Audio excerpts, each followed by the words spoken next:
Hey now. Hi, welcome.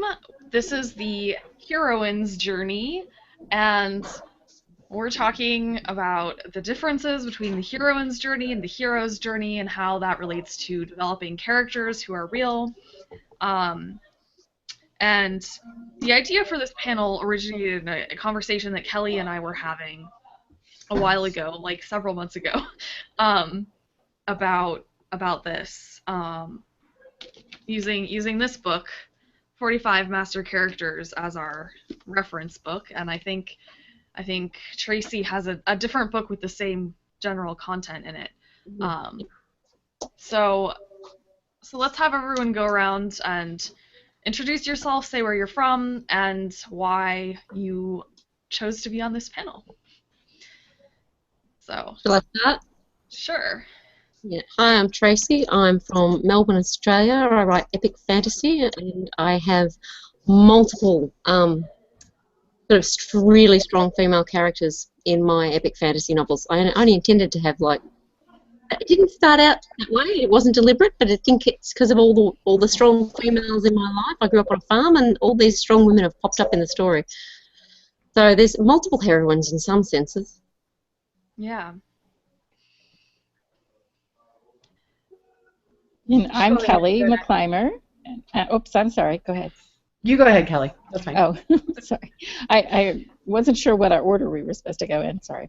I'm order Kelly is fine. McClymer, and I write historical romance, cozy mystery, and fantasy. And the reason I wanted to be on this panel was because I really think there are multiple ways for women to be strong, and I don't think that we necessarily recognize them as strengths in our culture. And the heroine's journey was kind of an interesting eye-opener for me when I first saw it, because the hero's journey was interesting, and it's a story structure for writers, but it just felt wrong for my life and some of my characters' journeys. So that's me. Okay, I'll go ahead and go next. I'm Heidi Angel, and I'm from Salt Lake City, Utah. And I'm here because with my first book that I published, The Hunters, one of the reviewers said that I turned gender roles on their heads, and I had no idea what he was talking about. And so I had to learn about the heroine's journey and how I kind of broke the rules of that in my first book. And then since then, I have, through each of my books, explored different strengths and weaknesses of female characters and portrayed different female characters with different strengths to explore those different strengths in ways that I had not considered before. So that's why I'm here. Shane? Hey, I'm Shane, and I guess I'm here in the name of diversity. I think it's important. I'm from North Carolina, and here in the States, and just quest and journey, just in general, is just really interesting to me. I write more. I write general fiction and magical realism. And I feel like the journeys that my characters go on are more inside of themselves than physical, like across large terrains. But still, quests and journeys are really important to me in any way that they come. Yeah. I have to say that your bookshelf behind you makes me happy, because my bookshelf looks like that, with like books piled everywhere and like random stuff in front of them. Oh yeah, there's just there's a lot happening back there for sure. Erin? Well, hi, I'm Erin Crewy, and I write in romance, high fantasy, and action adventure. And I am from Michigan, here in the United States. And the reason why I wanted to be on this panel is because I come from a family, a very strong line of strong women, and I was raised by a single mom, and she had a very huge impact on my life. She went through a divorce and things like that, and so she raised me on her own for 12 years, and that is not an easy task. And so using her and her life as an example, and being able to put that into my books has been such a wonderful experience. It's really amazing, you know, to see these strong women and what all they can do, and they never ask for credit. They never, you know, try to put themselves in the limelight. And so this is my way of just kind of wanting to give back all that my mom gave me. So. That's awesome. Hmm. Charlene, it's your turn. Hi. I'm here in Canada, which currently is living up to its reputation by being cold, cold, cold, even though we're in April. I am really fascinated, and have been for most of my life, by the notion of a woman's quest. I read The Hero's Journey, the treatise on the hero's journey by Jung when I was about 18. He says in that book that he doesn't know if it works for women. And I was very relieved, because it was the first time I'd heard a man confess, and I don't mean to be nasty, but I think it's just a common experience, confess that he didn't know what women were doing and how that worked, how the psychology of our going into the depths and coming back out might work. And so I'm here to learn and listen. I think culturally we're at an extremely important time, because I think we are actually beginning to name the woman's journey, and I think it's really exciting. So I'm really excited about today. I'm excited to have you, Charlene, because I think that you are a strong woman, and I think you've had a heroine's journey, and I don't know that you realize that, but I think you are an example of that. Wow, thank you. So. Starting out with once we start talking about it, I think you'll see what I mean by that. Okay. Kelly, do you wanna just give your summary of what the heroine's journey is and how it's different from the hero's journey? Well, like I said, I'm not at the place where I have my book. I know you have it. To me, what I started to see, and I really think that people are just starting to discuss this. You know, I think that book is, I think, maybe 15 or 20 years old, and I think there's been more work done on it. So I'm not 100% sure on the 45 master characters heroine's journey, if they've really documented it as well as Campbell's documented the hero's journey choices. But one of the things about the heroine's journey that's really striking to me is that the heroine basically doesn't leave home. Her journey is not to, if I'm remembering it correctly, her journey is to be the home, to figure out how to be the home, so that the hero has to leave home to prove himself, whereas the heroine has to kind of handle the things that happen at home. That's her journey, to make everything work. And now you're going to tell me that I'm completely wrong. Well, I'm actually I want to read out the summary table from the book, just to get us all on the same page. So the feminine journey, she's kept from her journey if saved. She's told to be passive and receptive. She gets internal reward of spirit and selfhood. She learns about nature and oneness. She needs to trust herself and her own instincts. She lives in a dangerous world. She isn't supported by society. And the masculine journey is, he's told to save and protect women. He's told to provide and be strong. He gets the girl and the external rewards in the end. He learns about courage and oneness. He needs to trust his abilities. He lives in a world of opportunity. He is supported by society. So there are some parts that are the same, and there are some parts that are different. And one of the things that I found really interesting with this is it's calling the feminine journey feminine, and it's calling the masculine journey masculine. But I think that it doesn't matter what sex you happen to be or what your sexual orientation happens to be. You can have either one or both of these journeys happening at the same time, or in sequence, or, you know.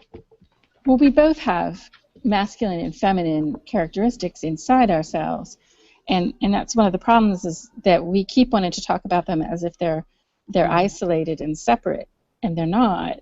And that's one of the things I think is interesting, because I do think there is a different heroine's journey, but that doesn't mean that, you know, we go on many journeys in our lives, and it doesn't mean that men don't have a heroine's journey that they're going on at some point, perhaps, you know, I mean, especially if they're becoming fathers and they're learning to take care of their children, something that we haven't really supported them to do. I just saw the cutest YouTube video about this father. It was a commercial of all things on Facebook, and it was this father taking care of his infant very tenderly, using saran wrap for everything. Yes. So funny, but it was like basically it was his heroine journey, because he didn't leave the house. He just basically protected his child and made his life easier by finding the solutions.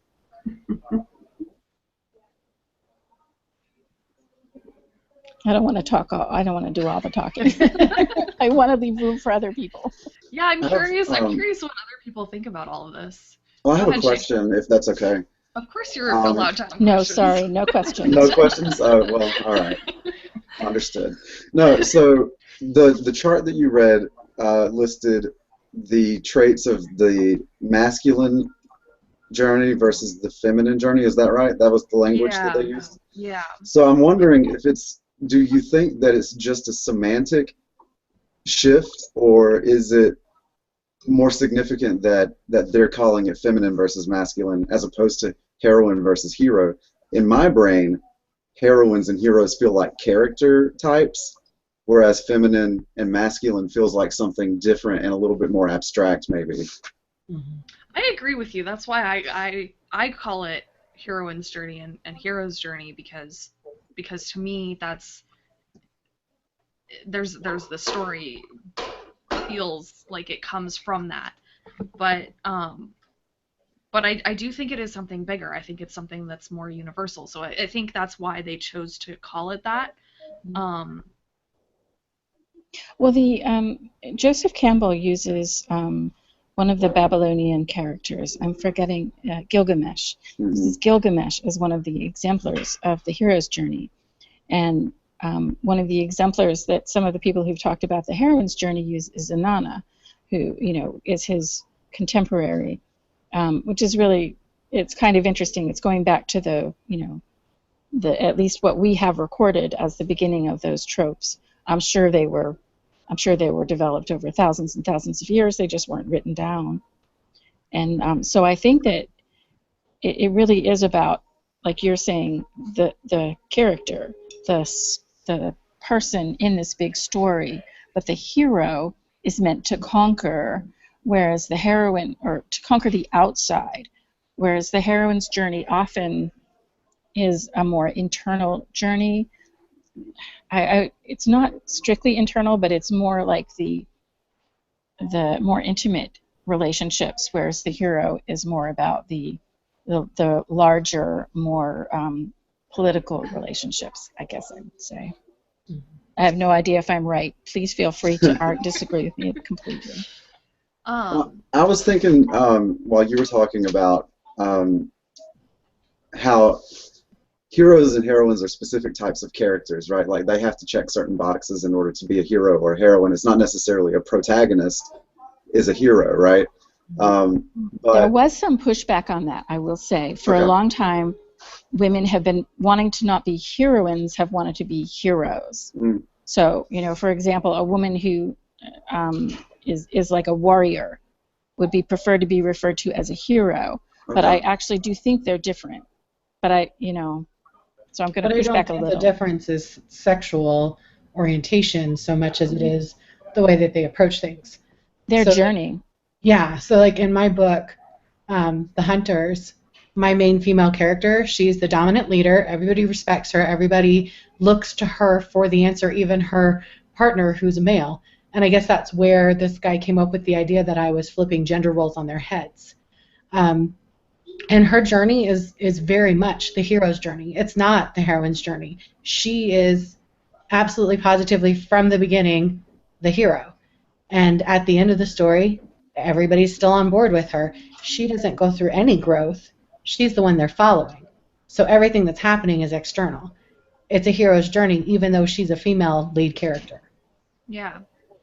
Well, and a lot of the books I like to read that happen to fall into urban fantasy, and paranormal romance, the main female character does have a hero's journey instead of a heroine's journey, and that's one of the things that I like that I like because it makes it clear and it shows you that you can have both, in different circumstances. Like maybe your main character Heidi, maybe she had a heroine's journey sometime as she was growing up that gave her that confidence to be the hero. Right. I mean, that could have happened. I don't know if it did, but Yeah, we're looking at prequels. It may eventually happen, but we're not there yet. We're still telling other stories. So, but yeah, yeah, I think the hero starts out as a hero in mindset. Everybody knows he's going to be a hero, and then he has to go and prove it. But everybody knows he's going to be a hero. And then with the female, they don't know that. They're not necessarily supportive of that process. And by female, I mean feminine, not female. But yeah, and there's a certain level of uncertainty. I would say that a perfect example would be Thor is the hero's journey, and Loki is the heroine's journey. yeah. And he ends up Good not example. necessarily being the good guy in the Avengers, but in the Old Norse myth, he goes back and forth. Sometimes he is the good guy, sometimes he's not. His Well, and struggle is sometimes more internal. Not a good guy. So Loki's my favorite. I know, I totally am with you on A lot of that. figure. I was really upset in 4th grade when I did not get cast as Loki. I was really sad.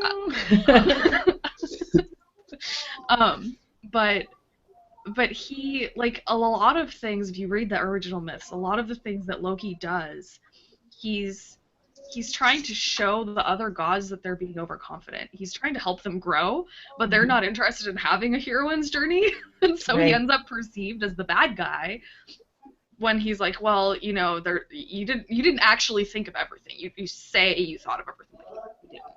Yeah. But I do think that heroes and heroines are very special, are the special characters. Not everybody in a novel, I mean, I'm not talking about real life because we're all our own heroes or heroines, but in a novel, there is that one character who gets tapped to be the hero, and the other characters don't. And I think that reflects in real life where people choose not to live life on that big a scale with that big a risk. So that's why we do focus on people with that. And one of my concerns is that really a lot of times the people who are following the heroine's journey, it's just not seen as an important journey, and I think it is. Shane, did we get off your point? No, actually, and that's another really interesting thing that you've just gotten into, I think. The whole time you've been talking, I've been thinking about, so I teach college English, and so it comes up pretty frequently, like the idea of like the strong female character, and like, like I have students that read, the Hunger Games and all of these other things, and I wonder if even the way that popular fiction writes female characters isn't putting more of an emphasis on the hero's journey and not showing us so many of those heroine journeys. And I wonder if you think that that's a positive or negative thing. We I think it's sad. Go ahead, Tracy. I'm sorry. No, you go, Kelly. No, all I wanted to say was I think it's sad. I didn't want to say positive or negative, just sad. I want to hear what you have to say. I just hate the fact that we label it the masculine and feminine and the hero and the heroine's journey for a start, because I think that they can be both. It's not, you can't, a good story and a good character, you're not necessarily going to sit in any one of those boxes. This character changing and growing. The other thing that I will say, which Kelly, you might be interested in, I read a fantasy book recently called The Dagger of Dresnir. The main character is an older woman who's in her late 40s, which you almost never see. She's got 3 adult children. She is the wife of a dying king, and the sons are dying. Now, the plot itself is fairly standard in that she makes a deal with her thing that turns out to be an evil spirit, basically, and you kind of know it's all going to go downhill from there. But it's actually very, very well written. But the whole emphasis is on the maternal side of that character and her strengths as a mother, and how that turns her into a hero to save her sons and save her kingdom ultimately. And the women, that whole domestic side that is often neglected, because we do, often a lot of literature does write female characters as basically the male heroes with boobs, and that's about it. There's no sort of difference. But it was a whole different approach throughout the book. It was less on the action and adventure. They were still having battles and having to combat evil, but there was this whole domestic side and all these intricate details of their lives and the way that women interacted, and there was an emphasis on the fact that it was a male-dominated world in this medieval setting, and that these women actually, even if they were affluent, had to fight for their own rights and their own place, and that was all woven into the story, which made the whole journey very, very different to a lot of fantasy novels. I have to read that. I haven't read it yet. It sounds fascinating. Sounds really good. Yeah. So it struck me as being really different, and that's the reason why I actually gave it a very good rating. Yeah. But in terms of stuff I've written, yes, there are characters that are kind of doing the Hunger Games thing, and they're sort of, they're the female warrior, but they also have to have that softer side. Or if you're writing a character that's anywhere near real, they have to be torn up about stuff. It's not all one way or the other. Yeah. So I think that the chart is useful, but I think it's more useful in terms of what not to do. I think it's useful to almost as like, when you start to paint a painting, you have a set of paints in front of you, and there's like one that's red and one that's yellow and one that's green and one that's purple. And when you paint the painting, you're blending all of these things together. So for me, having that checklist is helpful to remind myself of the tools that there are, so that I don't forget about them, and then I'll mix and match and blend as I go through. And when we write, we can't avoid putting some tropes in when we write, in whatever genre we're in, and sometimes the readers expect you to tick some boxes. But having that chart there means that you're going to mix it up, and the trick is to write these journeys and write these stories, but make them seem new. Yeah. And if you have that chart there, and you can go, don't do that, maybe do this, and then you turn a gender stereotype on its head, or in my case, you turn the little old lady stereotype on its head. So, that's the trick. Make it different. There's some things you can avoid. The other thing I think is when you're talking about like a domestic journey, when I think our particular culture, at least in the United States, I forgot to say I was from Maine,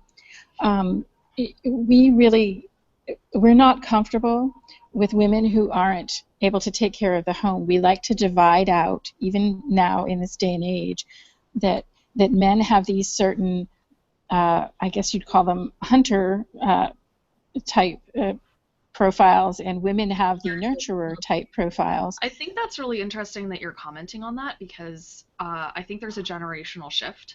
Yep. I was just about to say that, because I don't feel like a hunter at all. My friends who are women, we know you've got your club hidden behind your chest. They don't enjoy doing any of the domestic stuff. Like, I'm the weird one because I like to cook. That makes me weird as a woman. It does. Which is really strange to me, because I learned my how to hope cook. would be that's I learned true. how to cook from my dad. So, like, what? Why is it weird that I like to cook? Anybody who likes to cook should like to cook.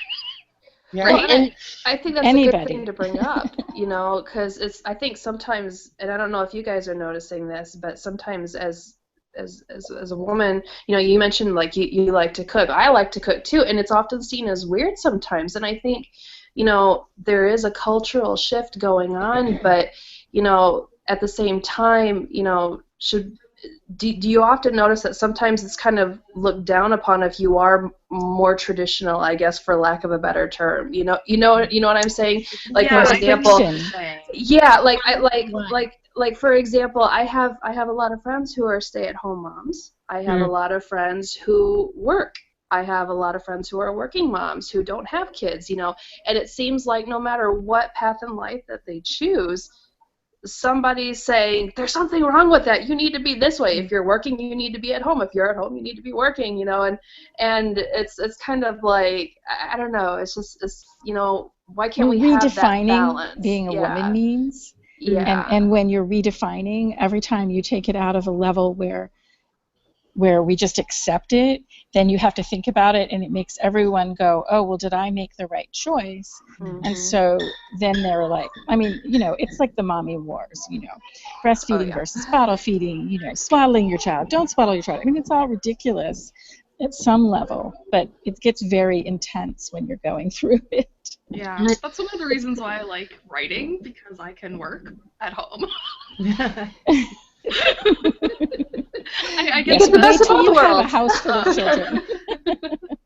Yeah, well, and my dad did that. Like, my dad works from home as well, and he did my whole childhood. So I spent my childhood playing in the living room, and I knew my dad was in the next room working, and if something happened and I screamed, he would come. And my mom was in the next room writing her dissertation, and if something happened and I screamed, she would come. Or if I wanted the music turned on, I could go, Mommy, turn the music on for me. And I think that's really shaped my personal approach to this whole question, because it's never, I've never had any doubt about what I want to do, and I've never let anybody, maybe they judge me, but like I just don't notice, because their judging me doesn't matter to me. Yeah. I think in the terms of story, oops, sorry, go ahead. I'm kind of hearing a really interesting situation, and tell me what you guys think of this, but I'm hearing that we're in a culture that, because it's, shall we say, more traditional rather than saying masculine, that it wants a yes or no, it wants a black and white, it wants an either or, and I think that is very typical of a more masculinized consciousness. But what I'm hearing from all the women on this panel is that they want both yes and. Yeah. Absolutely. This creates more confusion for us. We are inclusive. We want, we have to think about whether swaddling or not swaddling in babies and all. We have to have all the choices because we are both and. We're not either or. Shane. Well, I was going to say that I feel like that's just like that's a Western philosophy thing, right? Like we think in binary oppositions, like it's this or it's this, and you're very uncomfortable with things that are this and this, just in general. But I do think that there's. I think that's formulated by the founders, by the philosophers who are all masculine. Right. And I agree with you, but I think what I'm trying to distinguish is that is a cultural overlay, but that generally when you get a panel of women like this, we're all going, yeah, both and include everybody, and let's everybody get it all going. And it's really a messy thing, but it's messy because it has to be. That's what the feminine is. It's messy. Well, and I think that the 21st century version of the masculine is getting a little messier too, because well, at least in this body it is. Yeah. And not about against you. I'm thinking of my husband and my sons. Yeah, mine's the same. It's I don't know, like when I was in graduate school, like I studied deconstruction and breaking down all of those binaries and finding room in the middle for both and neither, right? Like something that is simultaneously all of those things and none of those things. And I think that's a really capital R romantic idea, and I'm really into just the myriad of possibilities, right? And so when you read the list, which I really tried hard to write down all of the characteristics, but I really read really fast. Like I don't know why, like why the feminine or the heroine has to be kept from a journey or has to be passive while the hero has to be into this other thing. Like, why can't we just throw all of these things into a pot and just pull out what works for our character? It's not passivity. The heroine is not supposed to be passive. Well, I think it's the way that it's worded here. They're meaning that if the woman is rescued, if she's saved, then she's lost the opportunity to that she hasn't gone on her journey. That's a failure of her journey. So she has to be active, but not in the same way that the hero is active. Like the hero, you just the girl, but or the golden fleece. Whereas for the woman, the big prize is almost like having something that's woven together properly. like her journey is taking all of these disparate threads that are not working or not cleaned or tangled, untangling them and making them work and weaving them together into something strong. So it's like two separate journey types, and it's not that a man can't do that journey. It's just that, you know, I can't think of a single superhero, the ultimate hero's journey superhero, who is supposed to be weaving things together. And it's been Batman is a closet macrame specialist. But you know what? If you take it outside of fantasy and superheroes, I think Nicholas Sparks is a perfect example of an author who writes men who are on a heroine's journey. Yeah. And it's unfortunate that they're stuck in just the romance genre, because a male can absolutely go on a heroine's journey and do that from many different perspectives. They shouldn't just be stuck in the romance era. Yeah. Well, I do think that the domestic stories tend to get put into the women's fiction side, which, of course, I'm just going to make a statement. You know, women's fiction dominates the market in sales, does not dominate the market in awards or discussion of serious fiction, for whatever reason that is, and I leave that up to everyone else. But I think it's also because we're uncomfortable with that. Like you were saying, Tracy, that messy, or was it Charlie? And I forget which of you said it. That messiness of the journey, it gives us a headache. We like the clean one, where, you know, maybe the hero has destroyed the city, but he's also saved it, so that counts. Kind of like we still like fairy tales. Yeah. Really? Well, I do think fairy tales are basically the heroine's journey.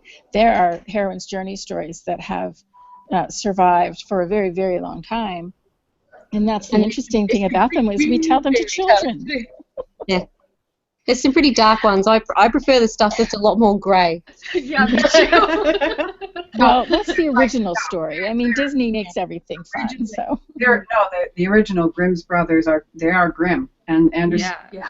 Anderson is really off the charts of blood and violence, and the fascinating thing to me is that some studies have shown that children who are read the originals and those levels of violence actually do better, because it helps them cope with research for that, because I've noticed that, and a lot of my friends are horrified that I was not exposed to the Disney versions, and I was only exposed to the gory ones when I was a child. Yeah. But I think it's made me more well-adjusted to real life. Well, that's it. That's the point. Life is not Disney, even though we might want to think it is. It is the truth that it's not Disney. So then, you know, you have to cope with all these other things, and fairy tales were a way to help us gain the strength and faith and the knowledge that there's a magic animal who will talk to you. Then you know that that animal is going to help you in the end. Most, though, of the protagonists in fairy tales, interestingly, are girls. Are women. Well, yes. they were originally not. There are a lot of good ones about men, but nobody knows about them. Like what? Like which ones? I have a whole, okay, so Isabel Wyatt, she rewrites fairy tales for children, and she has an entire book called The Fairy Princes, and it's all about princes. And then there's King Beetle Tamer. Well, there's Hans. There's a lot of Hans tales. All of her stories are about princes who go on these. It looks like a hero's journey, but really it's a heroine's journey, you know. And like, maybe there's a reason. Maybe that's why we don't do it. The girl in the fairy tale is not the one who can fight the strongest necessarily. It's the one who has the most compassion to help the people he meets on his journey. Mm-hmm. And then because he's helpful, because he's kind, because he's generous, because he has all of these internal qualities, those people and those animals help him to accomplish his task. And very interestingly, those tales tend to have 3 brothers.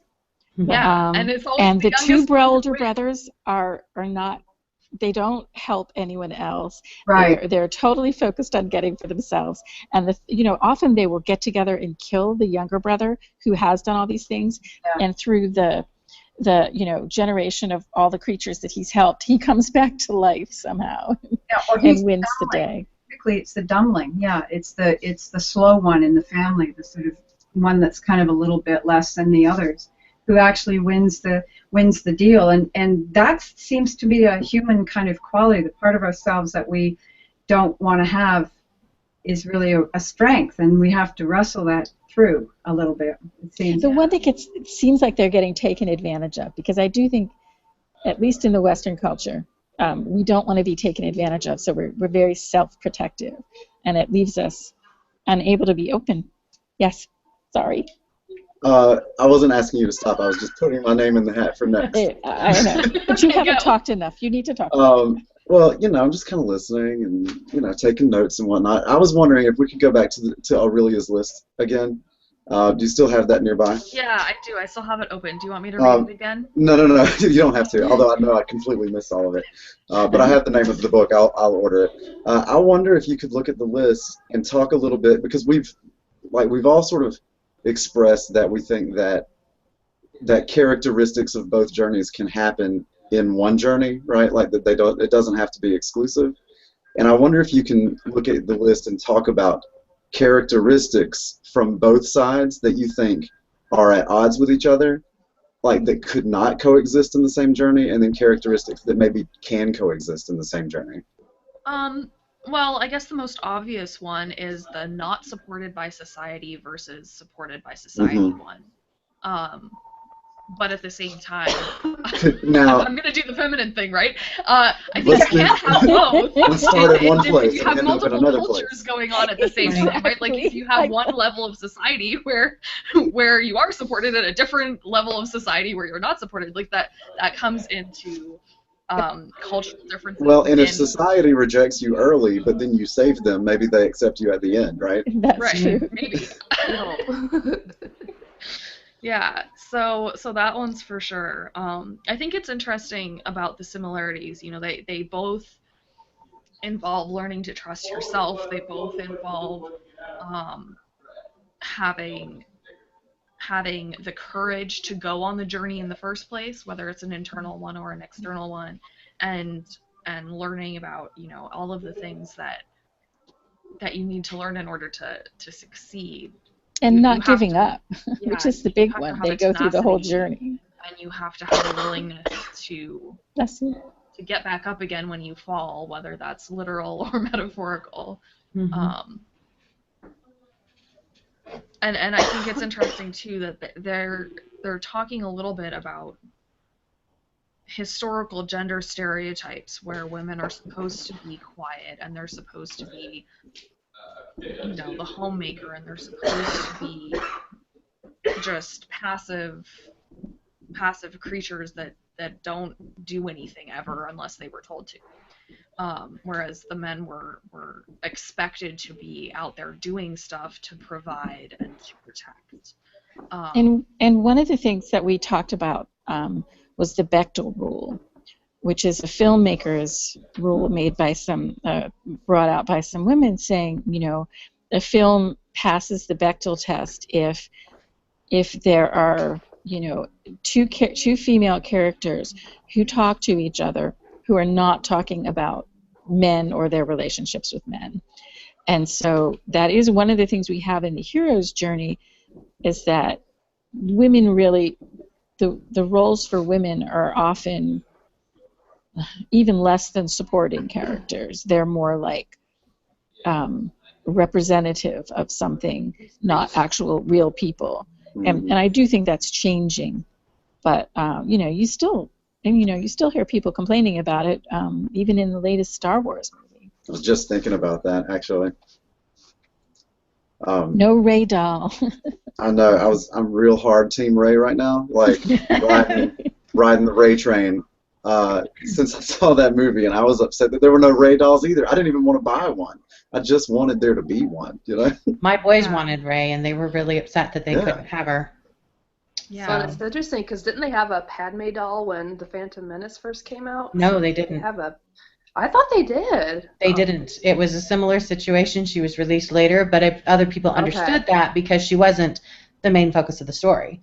You can't make that argument with this one because literally the whole story is about her. Yeah. Whereas Padme was a supporting female role. The story was Anakin's story, and she was in it. that's not the case with this. Now, And does the Rey interesting go on? thing about Padme that I thought, I just want to mention this really quickly because Aurelia and I discuss this, is that Padme is essentially the most faceless female you can be because she's got this makeup on and these 6 people around her dressed exactly the same. You don't even know which one is really her. Yeah. Right.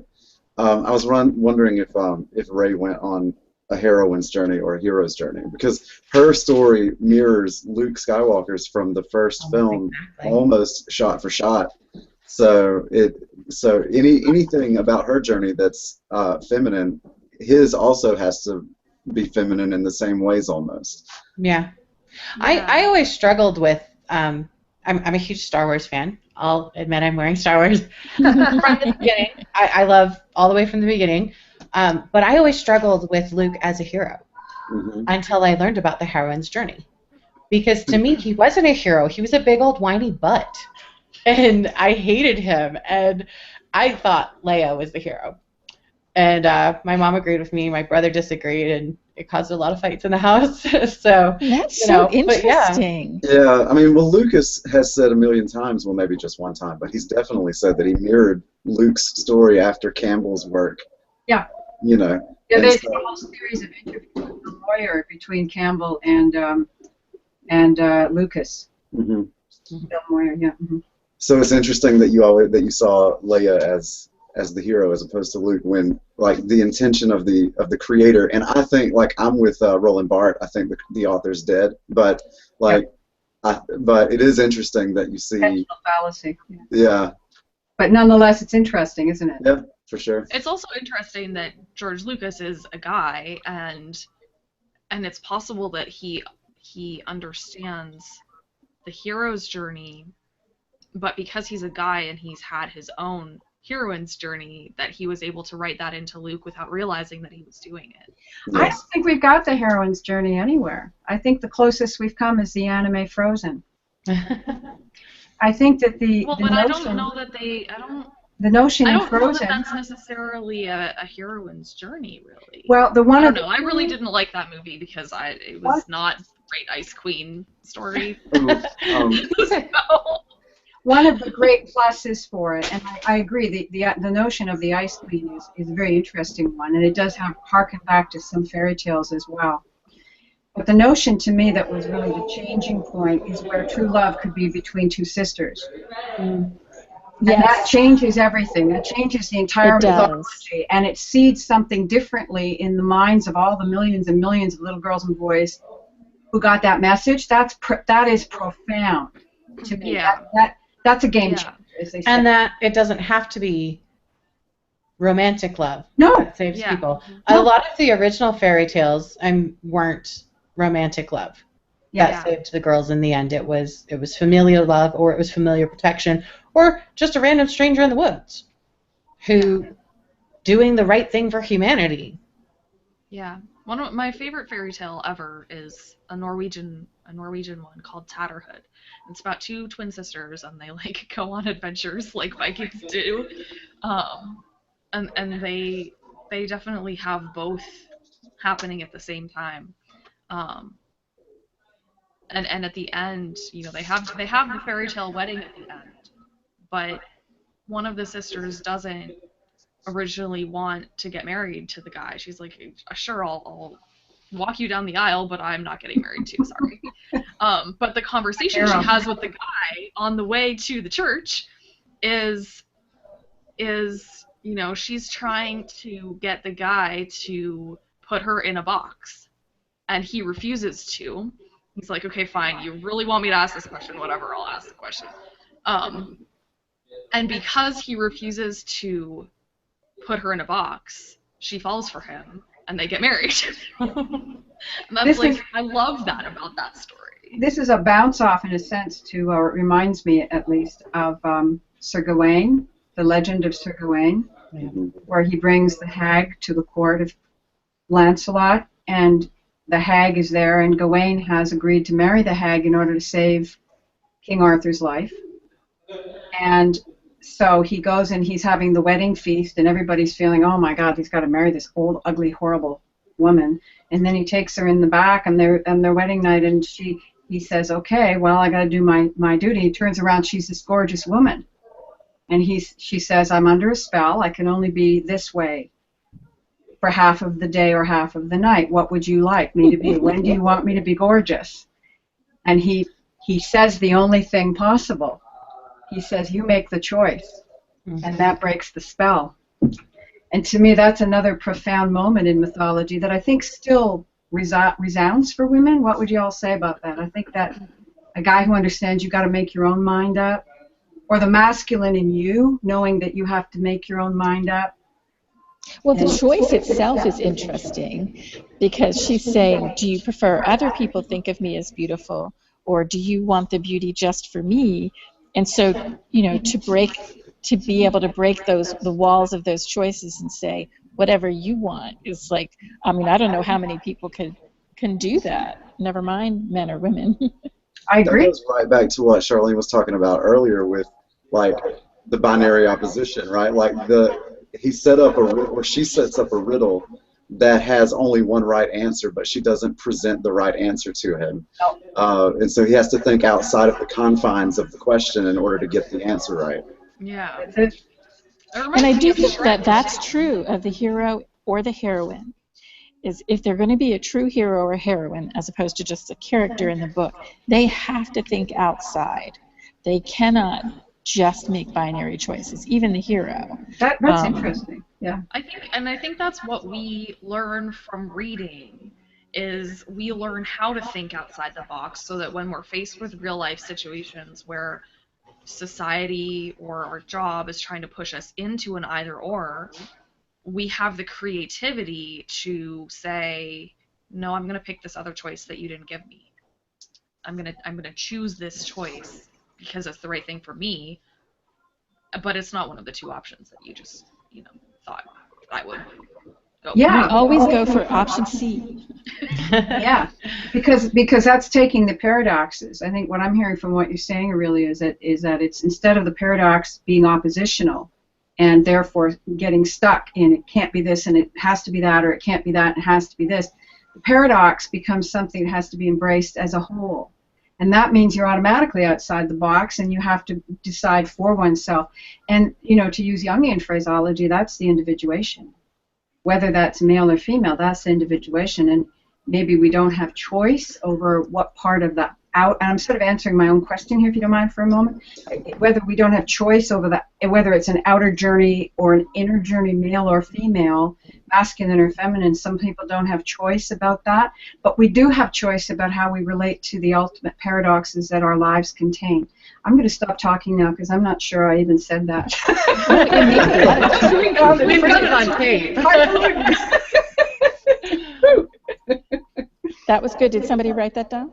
Oh, I guess we have it recorded. If I couldn't write down the chart fast enough, I can't write that down fast enough. We have a Okay, it's recording. recorded. We can go back and watch it and write it down later. So, what I want to ask now is, how many of you, when you are writing, sit down and actually think about this stuff when you are writing your characters' journeys and creating your characters? Now, Aurelia said that she looks at the chart sometime, but how many of you actually consider it? Well, I'll be perfectly honest, with the Hunters, I didn't. I just followed the story that was in my heart. And when somebody brought that up, I became very conscious of it. And I did a considerable more research in that line when I created the Clear Angel Chronicles, which is definitely more of a heroine's journey. And I'm seeing a lot of that in my new series, the Hell School series. It's going to follow my journey, which may or may not be a heroine's journey. Charlene and I have talked about this. Will be, and it is. You got it. You got it, honey.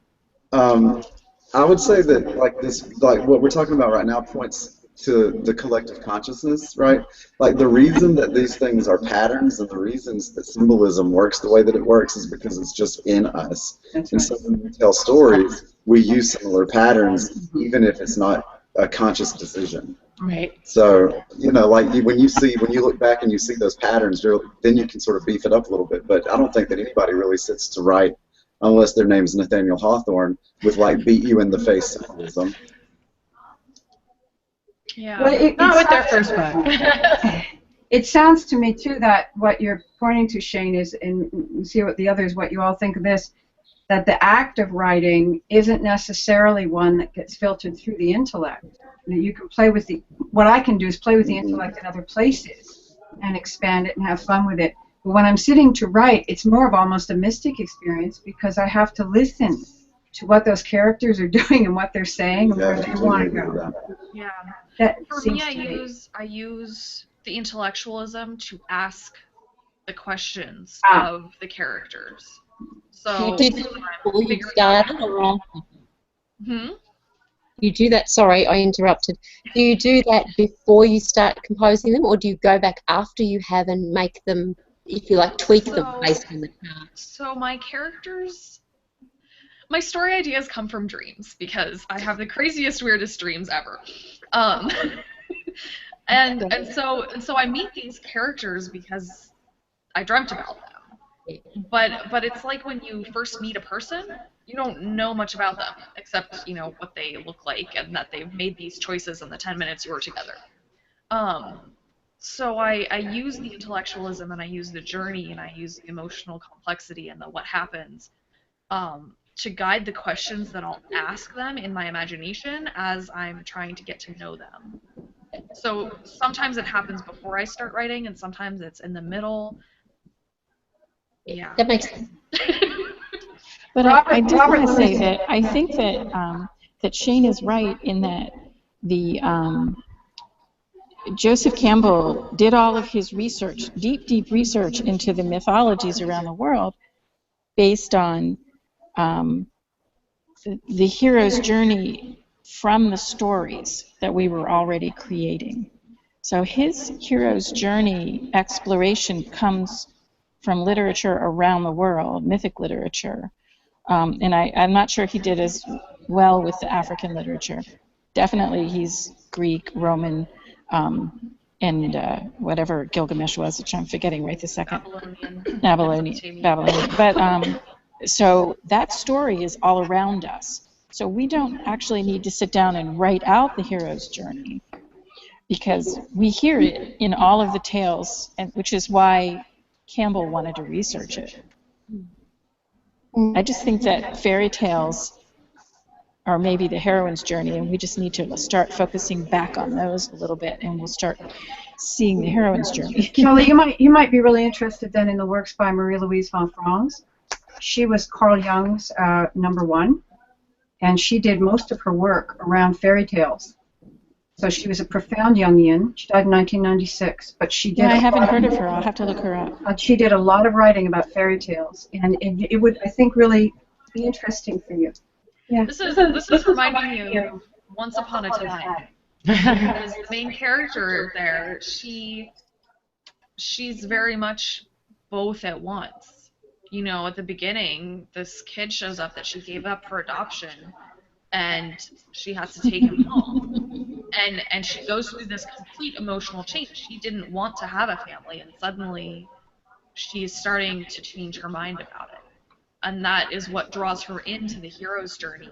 But she's still continuing to do that development because she's unfamiliar with everything. Like, she cut her own feminine side off almost, and her hero's journey in rescuing Storyville is allowing her to reconnect with her inner feminine side and all of those more. They have both elements going to storylines at the same time. Yeah. Yeah. I think that because of the imbalance in our culture, I feel tremendously inadequate around the feminine and I have tremendous confusion about the feminine journey. In spite of your gracious words at the beginning, Aurelia, I really do feel that it's not enunciated in our culture, and therefore I get really confused. Everything I hear is the masculine journey that has a change in it, and I think we're going towards it, but I don't think we understand, if I may speak for the we of the culture, I don't see anything that really says, this is how women evolve in their personal lives, this is how they do it, this is how the woman's psyche, like what you were saying, Kelly, everything that Campbell looked at was a masculine journey. It was all boys. and I love the boys. I mean, and my son, my husband. You know, what can I say? But the point of the matter is, I don't have it yet. I keep yearning for it. I see little bits of it here and there, and when I see it, I celebrate those bits. But I haven't heard the whole story. I'm waiting for the. I think I need to go through my library and recommend fantasy novels for you to read, because I completely disagree with you. And this is something that I've noticed. Like, I noticed a lot of the authors who wrote those books that I read talked about how they developed characters because they wanted these role models. And there's a whole breadth of fiction. So one of them is Elizabeth Hayden. She has Rhapsody, Destiny, and Prophecy. Those are the first 3 books in the series, and it's about a woman. And it's epic fantasy. It's very much epic fantasy, but she's a woman and she's an adult. It's not a young adult story. She's in the wrong place at the wrong time, and so she ends up moved from where she wanted to be, and that saves her because there is a natural disaster that is about to happen. And she ends up on the other side of the world, like thousands and thousands of years later. But her profession, she's a bard. She is a singer. And the way that the magic works there is when she sings, she can make things real. So there's different levels of singer, and she's the kind where what she sings she can make things real by singing them. So like they end up going through the center of the earth, and there's like the inferno, and she sings them through the other side, and that's the only reason that they didn't, like, they got burned and remade as she sang them through. Ouch. Yeah. So she has this internal journey because she has to come to terms with the fact that her home is gone. And she has to come to terms with the fact that she needs to find and create a new home because she got uprooted almost by accident. I would like to read that and then have long, long talks with you about that. And I just want to say that Robert Louis Stevenson also got all the inspiration for his stories from his dreams too. So you're in good company. Yeah, I'm finding out in this series of panels, I'm finding out that I'm not alone about that. It's very exciting. It is. Yeah. Yeah.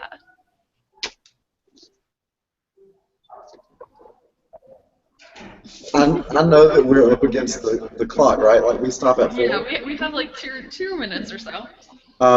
Can I just ask one more question about your list of characteristics? Yeah.